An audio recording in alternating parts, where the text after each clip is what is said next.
sicher haben beide Kandidaturen ihre positiven, prägenden Seiten. Man spürt die unterschiedlichen Hintergründe, die die Kandidatinnen aufweisen. Die Fraktion hat nicht abgestimmt über eine Präferenz. Es war sicher für alle Fraktionsmitglieder möglich, sich ein Bild zu machen und eine eigene persönliche Präferenz zu entwickeln. Für uns ist aber klar, dass beide Kandidatinnen wählbare Bundesratskandidatinnen sind und dabei möchten wir es als Fraktion bewenden lassen.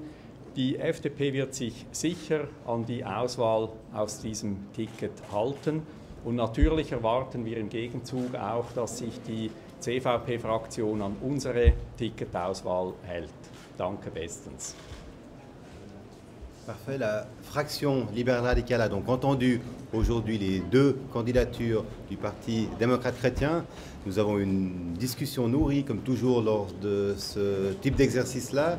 Nous avons répondu ils ont répondu à un certain nombre de questions, ce qui a permis à la fin de ces deux auditions d'arriver à la conclusion que le groupe libéral radical considère que les deux candidatures qui nous ont été présentées, qui se sont présentées devant le groupe, sont éligibles.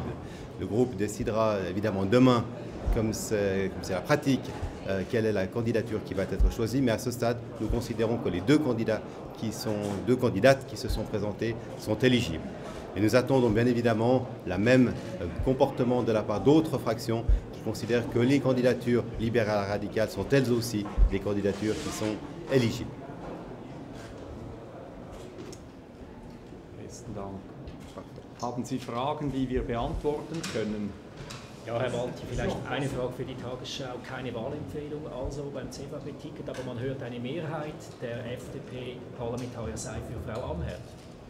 Ja, selbst wenn ich wollte, könnte ich Ihnen das nicht sagen, weil wir, wie gesagt, nicht abgestimmt haben. Es wurden verschiedene Pluspunkte der einen oder anderen Kandidatur natürlich ins Feld geführt in der anschließenden Diskussion, aber ich kann Ihnen effektiv keine Gewichtung sagen. Wir halten es auch für angemessen, unsere eigenen Mitglieder der Bundesversammlung hier ohne Instruktion in die Wahlgänge zu schicken. Wir glauben, Liberale sind in der Lage, ihre eigene Meinung zu bilden und das gehört hier entsprechend zu gewichten. Das hat ein wenig Tradition in der FDP. Das hat tatsächlich Tradition. Wir gehen ja auch nicht hin und überprüfen dann, ob eine allfällige Parole wirklich durchgeführt würde. Das ist gar nicht möglich. Wir vertrauen hier auf den gesunden Menschenverstand und die Einschätzungsfähigkeit unserer Mitglieder. Quels étaient les points positifs et négatifs de chacun des candidats? Vous avez dit que ces points positifs et négatifs ont été sous-pesés. Pouvez-vous dire quels sont les points positifs et négatifs de chaque candidat? Alors, ce qui est intéressant, effectivement, c'est que les points positifs, vous avez une candidature qui a plutôt une expérience de la maison, si je peux m'exprimer ainsi, une expérience de parlementaire depuis des années. Et puis, de l'autre côté, vous aviez une candidature qui avait une expérience d'un exécutif de son canton, provenant d'une autre région. Donc, c'est deux profils différents et qui donnaient finalement des expériences différentes avec des plus et des moins dans chacune des candidatures. Mais à ce stade, ce qui est important pour nous, c'était de considérer que ces deux candidatures qui se sont présentées devant le groupe libéral radical étaient des candidatures qui étaient éligibles et qui méritaient toute notre attention. Vous avez parlé que les points positifs, là, les points négatifs, c'était quoi? Bon, on peut les prendre dans l'autre sens, c'est-à-dire que quelqu'un qui n'est pas membre qui n'est pas parlementaire fédéral, ça peut être considéré comme un point d'une certaine façon négatif parce que les gens la connaissent moins. Et puis pour l'autre personne, on pourrait peut-être penser que le fait de ne pas avoir d'expérience dans un exécutif d'un canton peut être perçu comme peut-être un point négatif.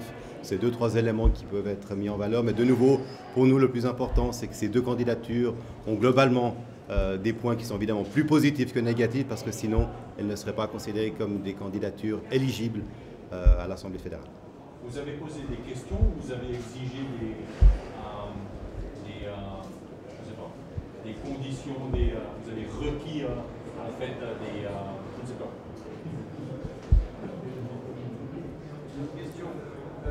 Est-ce que vous avez l'impression que Heidis Kraken, qui n'est pas très bien réseauté ici, est-ce que Heidis Kraken, aujourd'hui, après cette audition, vous la connaissez bien?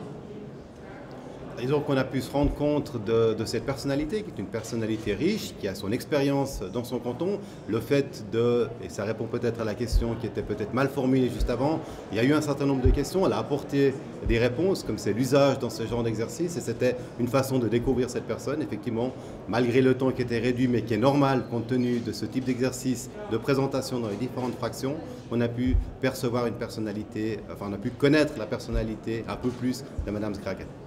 À l'applaudimètre. Oh ben, toutes les candidatures ont été applaudies. Herr Walti, viele haben die Frau Skraken nicht so gut gekannt, haben Sie gesagt. In der FDP kennt man sie heute jetzt besser. Kann man jetzt ein gutes Urteil fällen? Ja, ich glaube, die heutigen Hearings haben die Gelegenheit geboten, die relevanten Persönlichkeitsmerkmale kennenzulernen, die Reaktionen auf die Fragen, die Art und Weise der Diskussion, die entsteht, ermöglicht ganz sicher eine Einschätzung einer Person, in Kombination sicher auch mit weiteren Gesprächen, mit gewissen Referenzen, die an einen herangetragen werden oder die man einholen kann. Ich glaube, das gibt ein nützliches Bild für diesen Entscheid. Ja. Gibt es weitere Fragen? La question me revient, est-ce que vous avez requis des garanties de la part des candidats? Non, on n'a pas requis des garanties. Il y avait un certain nombre de points qui ont été évoqués. Je pense que c'est normal. C'est précisément dans ce genre d'exercice que c'est lieu de le faire. Les questions ont été posées, des réponses ont été données, mais il n'y a pas de garanties qui ont été exigées. Gut, wenn Sie keine weiteren Fragen mehr haben, dann danke ich Ihnen für Ihr Erscheinen und auf bald, nehme ich an. Merci.